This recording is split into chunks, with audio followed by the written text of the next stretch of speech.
Alright guys, back in the video, and this time we'll be going over my updated first place Trunks deck profile. I did change a few cards after my experience, just a few, to explain what I would do going forward, and a few changes that I might make after more testing. But other than that, this is almost the exact same deck, but I will let you know what changes I made after. Okay, got Trunks Leader, same old, permanent on both sides to reveal the cards you take and add them to your hand instead of them being just straight to your hand or crit. So it gets around effects like that. So it really helps against those decks that has whole abilities to starve your hand. Tag, draw a card, both sides. And when either player is at 4 or less life, which a lot of these decks take life really quickly, you can awaken, untap one, draw one. Like I said, same thing on the backside, other than the pay 2, activate main for bottom deck removal, and then you untap energy on your opponent's turn. Really good. Now, the big bad boy here for Tapion. Last time I did a video of this, I had these proxied, and then I explained a little bit more about them. And just want to go into more detail here. This card is the saving grace for the strategy currently. If you don't open this card, you need to find a way to get to it by turn 2. It does hurt if you do not see it by turn 2. Turn 3 is the latest you want to see this. If you don't, you probably should go to the next game because the deck's built completely around it now. You might be able to try to win seeing it later, but really and truthfully, this deck is built to play this card on turn 2 and keep abusing it. It has the ability when it's played to take a life, place a card from your hand face up in your life. Doesn't have to be a battle card or anything because it happens sometimes in the later game when your opponent keeps trying to clear this guy. So charging these is not really something you want to do because they're going to try to go after it really quickly. If you notice that their strategy is really just all face, you can charge it. But like if he's at 4 and not at 4 counters or whatever, then you don't really want to charge this card because you're going to need it if they kill it. It's a +1 auto that allows you to play a Trunks with 2 costs or less whenever they attack once per turn auto. And it also has a -2 negate the skill and put something up under him. So this is one of the best removals in the game, and it really helps, especially in the later game whenever your opponent thinks they can just put a blocker on the board. Or some strategies have effects that when they leave the board they get effects, but this plus your leader removal is really good for blue. To make sure you see this card, you play For My. This card can grab a 2-cost Unison or a Blue Trunks Future, which is a lot of cards in the deck. You really want to open this in your opening hand or Tapion. Basically, you want to see these cards. 3 of this guy. I did take out the 4th one. I was playing 4 last night. Like I said, when I tested this last night, I wanted a stock list with mainly just cards that you would want to see, and 4 of most of them. But this card really gets bad in the sense that you don't want to see it late game, and it has really low application the later the game gets, unless you happen to draw multiple cards you want to place up in your life. So 3 is fine, especially whenever you're grabbing off my and whatnot. 4 copies of this super good counterattack. Glad it's getting reprinted for people that didn't have it, that want to play blue. This is a staple 4 of currently, especially in this format with cards that are being played early higher than their energy cost, like a Topo. And also your leader plays this for free. And one of the best cards in the deck now, I went up to 4. You want to see this card by your turn 2, really, if you see your Tapion. Without Tapion, it's useless because it becomes a 4-drop if you don't have Unison on board. 2-drop if you have a Unison on board and you play it off your leader's effect. On their turn, you draw a card at any turn. Now, the cool thing about this card is that you protect it with your counterplay, and it also has a triple strike threat. So a lot of times you'll notice when you play this deck that they are scared of this card and they can't remove it very easily. And if they don't remove it, they have a triple strike threat. And a lot of these decks are just taking like their own life.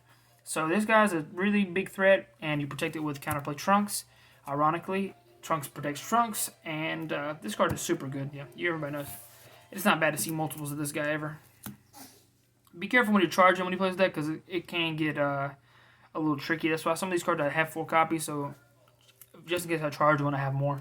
3 Bulma, I was playing 4 on one of my lists. I might go back to 4, but this card gets worse in game 2 and 3 because of Black Mass Sand, but it also is a consistency booster. So if you see this with Tapion on your turn 2, it's really nice because it helps you dig for your other Trunks cards and your Vegeta or Goku. off the top. They'll go concurrently, but I might play that new promo. I don't have any currently. But super good. Play off your life. Free battle card, free guy on board. 4 trunks. I went back to 4. Like I said, sometimes these guys get cloggy.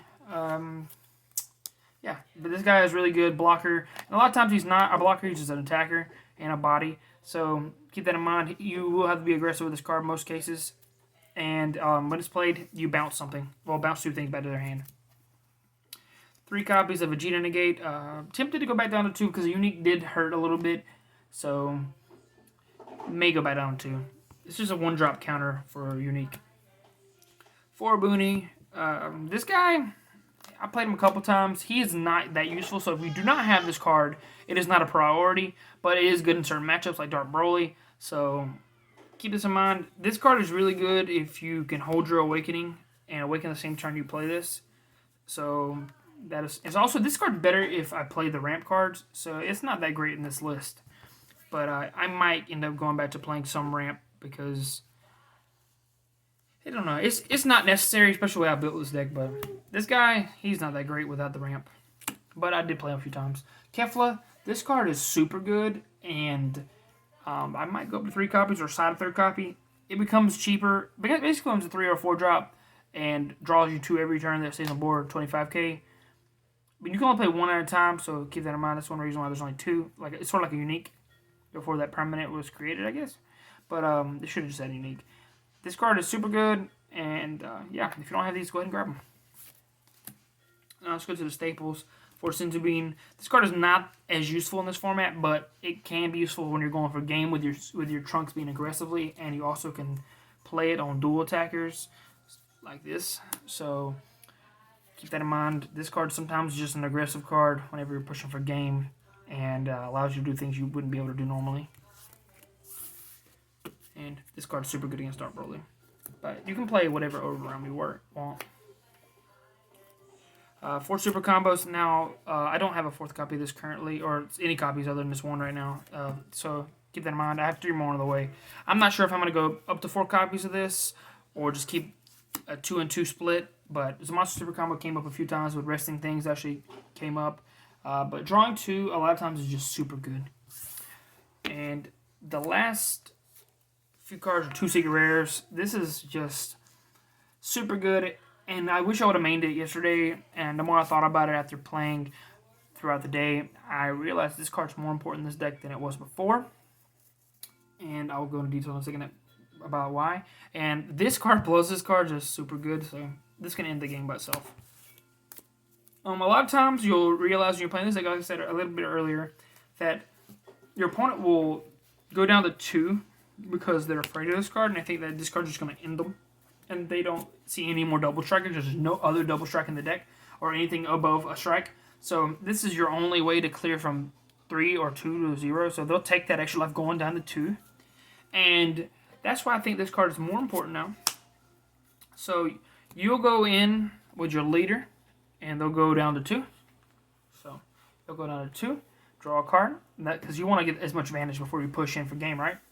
And they're holding their negate for this. They'll go down to 2. You'll attack with your Unison, and you'll just pump all your damage. Because Unison is the most, and your leader are the most, like, secure swings for a double strike for game. There's not many ways to get around it. And you'll just combo away with everything. So keep that in mind. And also, not having to pay the 2 allows you to do more things before you go in.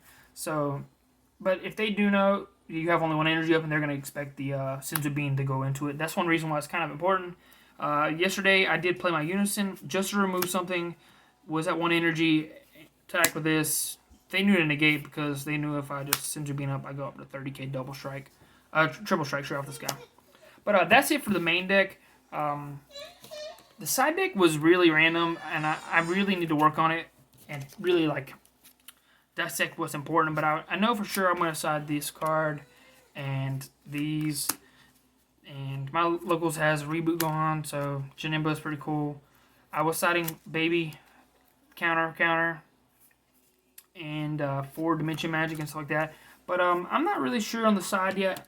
Maybe you need to really sit back and think what I need and what I'm worried about. Because this deck has a well-rounded match up against most things. So I need to figure out what I kind of lose to and what beats me, other than just like being shotgunned when I don't see my Unison. So if you guys don't have the Tapion Unison yet, I understand. So there are other ways to play this deck without, and I will go into another build that I will say will be different in this one, and I'm going to tweak on it and keep messing with it, because I will try to go back into the ramp version and with Tapion and see how that goes next. So maybe next week I'll play that version of the deck and we'll get back to you.